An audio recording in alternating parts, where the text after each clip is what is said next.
All right, welcome back to session number 9 of our online worship class. A couple things that we need to look at real quick is first, blended worship, what we call the worship wars. And you're probably nodding your head saying, yes, I've heard of these.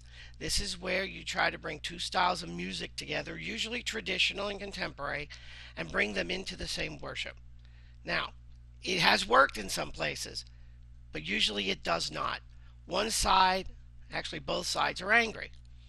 The side that love the hymns and the organs don't want to hear your bands and your guitars, and the ones that want to sing the modern day hymn songs, I should say, with the band are not happy that they have to sing the 300-year-old songs. If you haven't done this, you might want to consider not doing it. It doesn't work. It just gets everybody upset. And that's just not what worship is all about. It's not worth the effort. The other thing you want to take a look at is the Book of Worship. Let me see if I can bring it up here. Here it is. United Methodist Book of Worship. It is definitely worth your while. You should definitely get one if you're going to be running worships. It has all your communion and it has your baptisms and weddings and funerals. Suggestions for order of worship. Bear in mind this is contemporary. I'm sorry, this is traditional. This is not contemporary. So you want to take note of that also. Internet resources, my favorite is Ministry Matters, because there's just a ton of free stuff.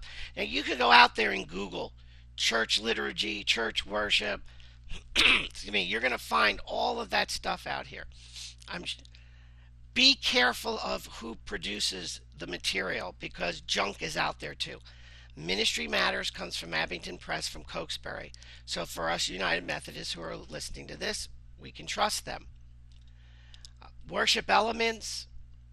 I love Worship Elements. This one's a little short, but you have your color, your lectionary. Usually they have about 3 to 4 call to worships. This one's a little light this week. Invocation or opening prayers, a general litany. Oops, went too fast for you. Prayer for one voice could be a morning prayer or a pastoral prayer. It works either way. A benediction. So you have all of your components in there.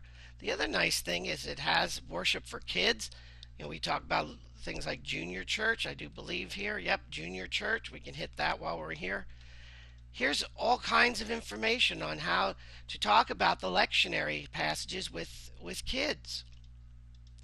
Watchwords, singing, kids like to do that. All of this is good. You have a ton of information here to work with for kids because kids need to hear about God, but kids are not going to learn about God the same way their parents did. So it's up to you to do something about that. For you, talking to the adults, you have sermon options. And these are like little starters. There's 1 Samuel. There's 2 Corinthians. Is that Corinthians? Yeah, pretty sure that was 2 Corinthians. And Mark 3:20-35, you even are given an example here, the handyman example. So there's a ton of resources out there. There are other places you can go. You can get everything you want to know about the Bible from BibleHub.com. I highly recommend them. And also BibleInteract.tv in this case to get all kinds of information about the scripture you might be looking at. Take a look at the questions and the discussion points below. See what you can do with them, and we'll get together. Our next session will be the last one.